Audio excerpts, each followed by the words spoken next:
ফেনোলফথলিন, পরে টাইটেশন। কি colour? Light pink colour. Initial bullet reading, final bullet reading. তারপরে সেটা ক্যালকুলেশন করে রেজাল্ট বের করবেন, বুঝলেন না? বের করে বোর্ডে লিখবেন।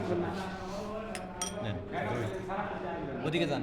9 গ্রাম দেবেন ডিস্টিল ওয়াটার, 5 ড্রপ ফেনোলফথলিন, পরে বুলেটে টাইটেশন। যান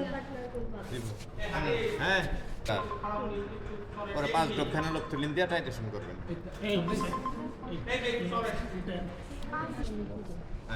আমি বলতেছি, আমরা যখন মিল্ক দিছি তখন কিন্তু পানি মিশাই নাই, কারণ মিল্ক কিন্তু লিকুইড প্রোডাক্ট।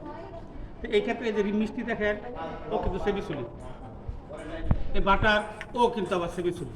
তো এই ক্ষেত্রে আমাদের করতে হবে কি, আমি 18 গ্রাম স্যাম্পল নিয়েছিলাম না মিল্কে, 18 গ্রাম বা ওই 76 ml। তো ওই ক্ষেত্রে এখন আমরা এইখানে সেমিসুলি নিচ্ছি, তো এটাকে লিকুইড না করলে তো সিটটা পানিতে মানে ফ্রিলি কী হইতেছে না, প্রোটিন হইতেছে না। তো এসিটি কেমন করবো দেখা যাবে, এই জায়গায় যদি ইয়া দেই, ইন্ডিকেটর দেই, আর পয়েন্ট অনর্মাল ওই ইয়া দেই, সোডিয়াম হাইড্রোক্সাইড দিই, এসিটি হইতেছে কিন্তু মিষ্টির ভিতরে এসিডি নিউট্রালাইজ হলো না।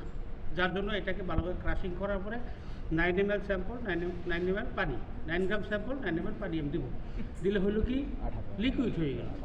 তারপরে আমি ইন্ডিকেটর দিলাম, ইন্ডিকেটর দেওয়ার পরে আমি প্যাকেট করলাম। এখন